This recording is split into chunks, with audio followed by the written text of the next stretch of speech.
Yeah, I put the wrong notes up, didn't I? Silly Willy. We're doing credit now? What? No, you really want to be. What? But if you really want to be. How many zoology dual credit students you got? 3? 3. Who is it? Luke. Franco, Luke, and... Elena. Elena Schofield. We've learned about flatworms. We've learned about roundworms. We also need to learn about segmented worms.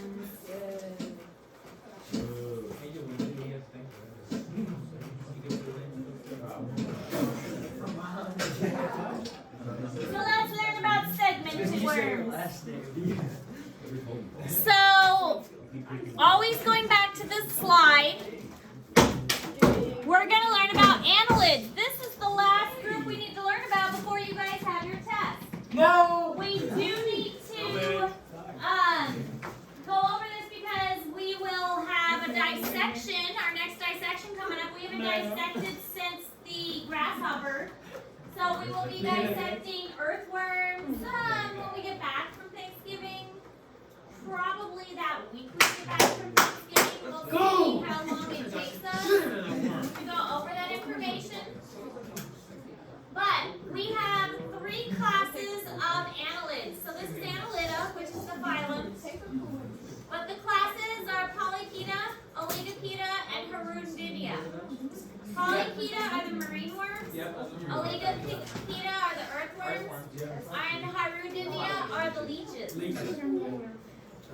So these are segmented worms. They definitely have distinct segmentations throughout them. The roundworms were smooth in appearance. Think of that giant intestinal roundworm we looked at before.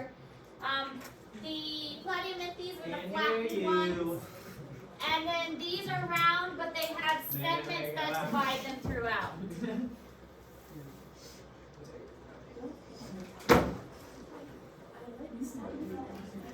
Gang. Gang should have shown love. Okay, you're right.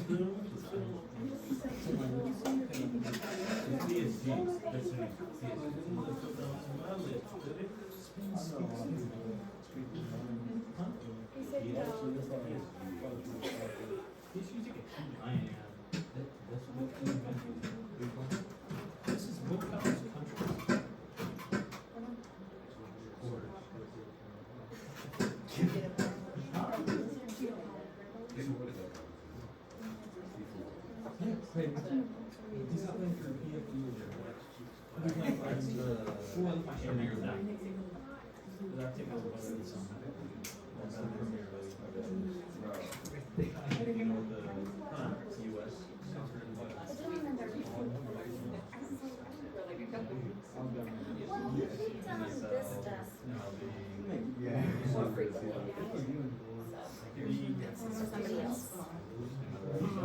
country. I think he's been unintentionally trained. He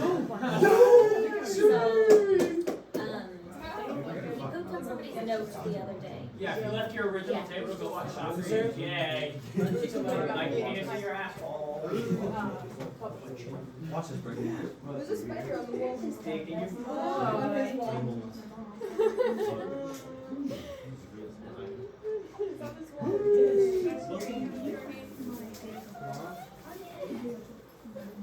Alright, so annelid means little grings, and there's over 17,000 species.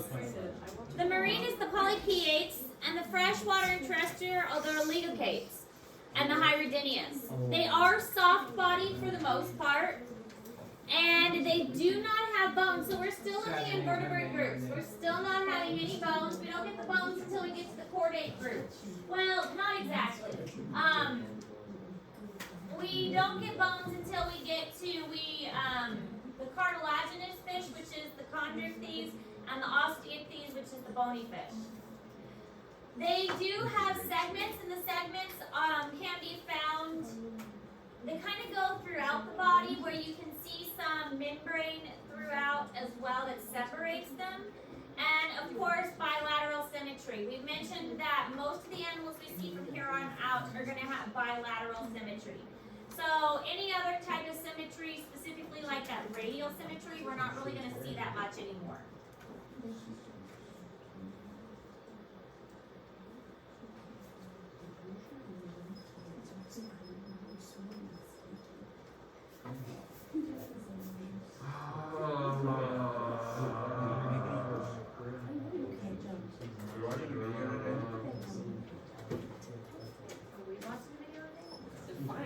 We're getting another assignment. Pretty short.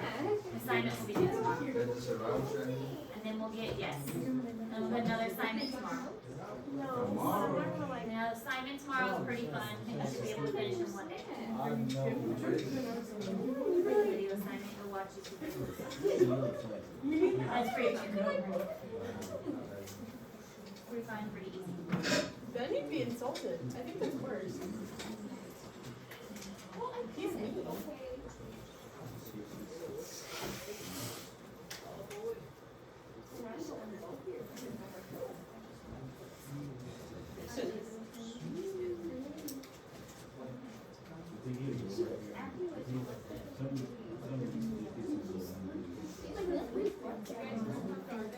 Usually when he gets super active, he might be trying to go back. He might be trying to go back. We have to put him away.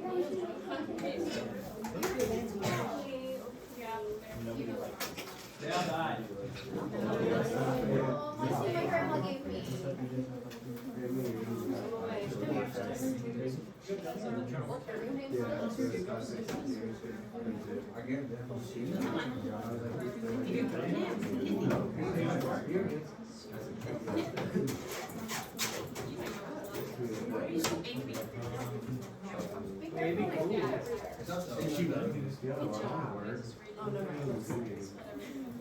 I put them in there once and they didn't scribble at all because they supported everything. They panicked.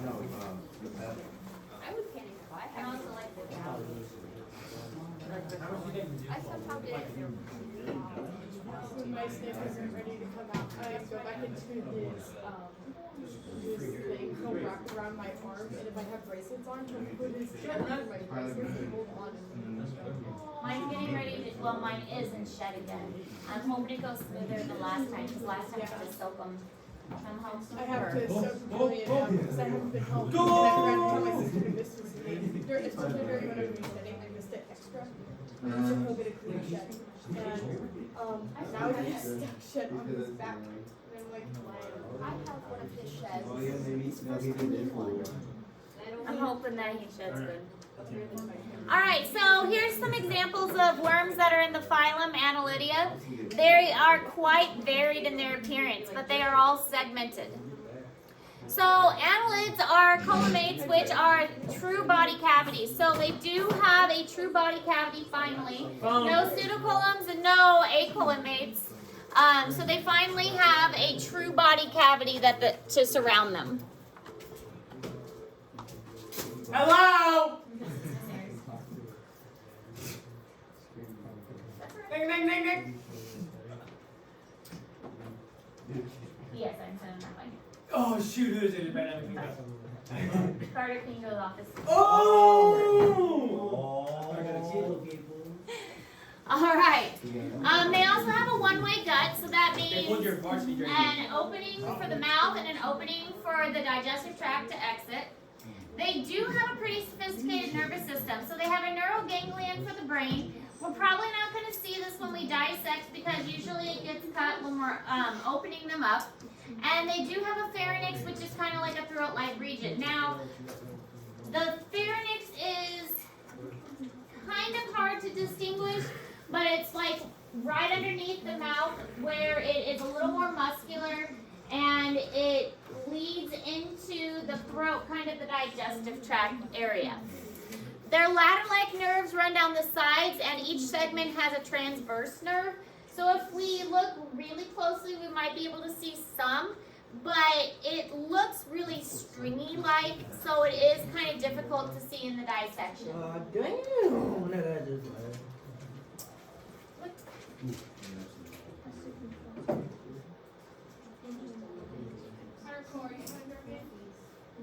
Bingo? Maybe. Monday.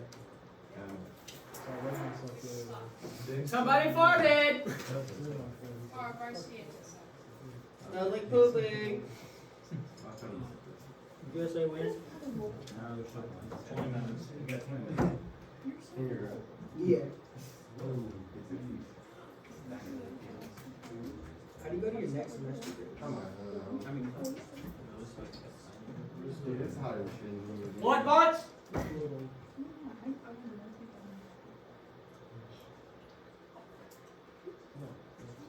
Don't look at my grades. Did you say somebody called me to the office? Did you say somebody called me to the office? It's hard. Nobody needed me. Who was on the phone?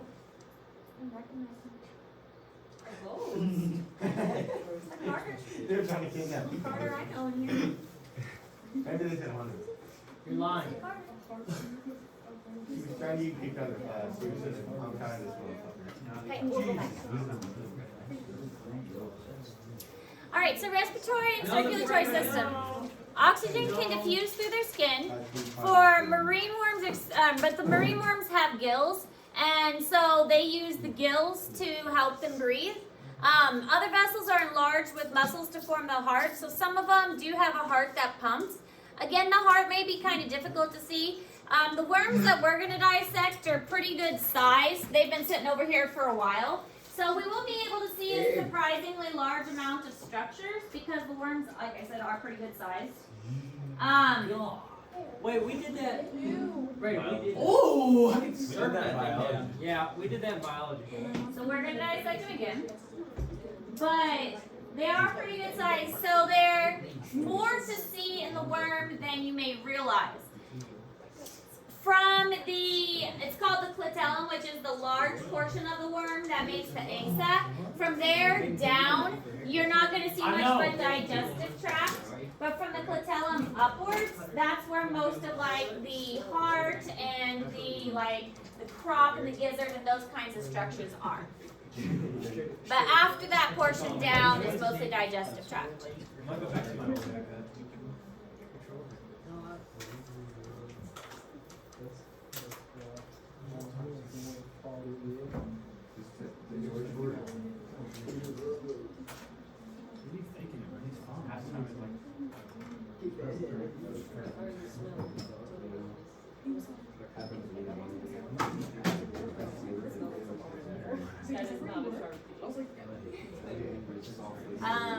It's not formaldehyde anymore. It's some kind of preservative that's not as toxic.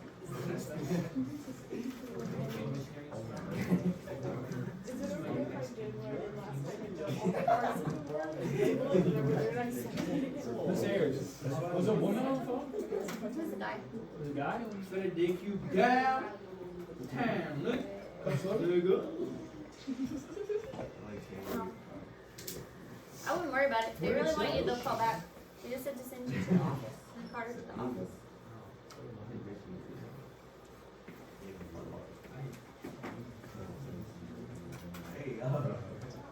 No, Mom, I think I know what's gonna happen. Oh yeah. That's gonna happen. Costa. Turn around. Oh, yeah. Yo! So,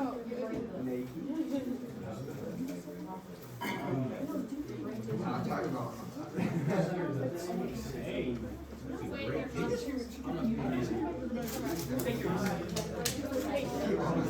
Oh, that's the deaf ones, I sent you the flashlight. Oh, yes. I texted it.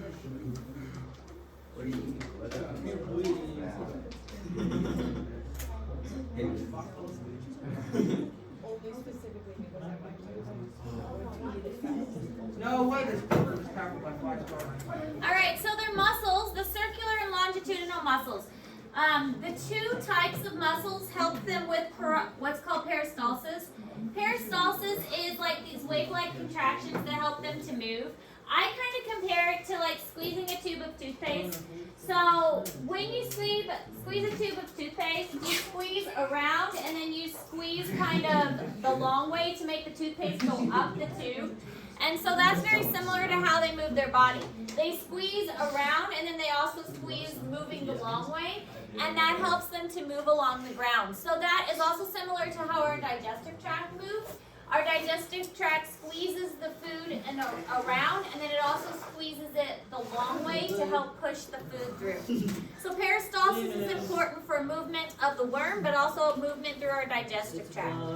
They have little tiny hairs called setae, which are bristle-like, and those bristles kind of dig into the dirt and the substrate around them, and that allows for kind of anchoring when they move, but it also allows for burrowing.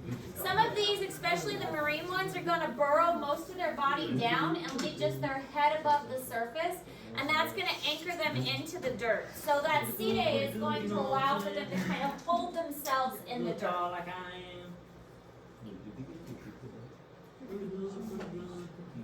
Oh no, today's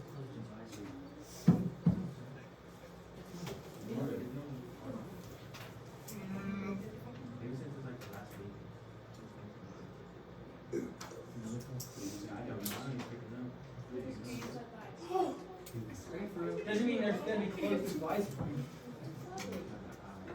Just for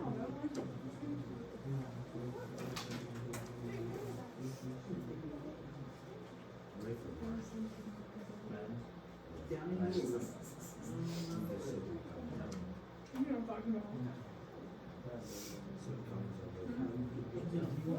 Oregon City, Los Angeles. That's a weird color. Oh my God. Oh, definitely. There's a sheet that said LGBTQ club in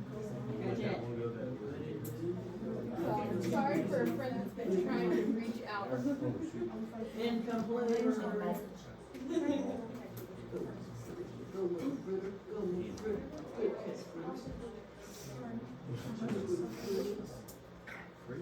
Oh. Another guy said.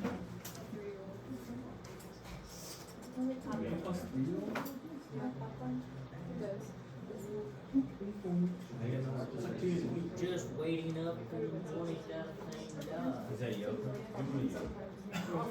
Please take off your pants. Not appropriate.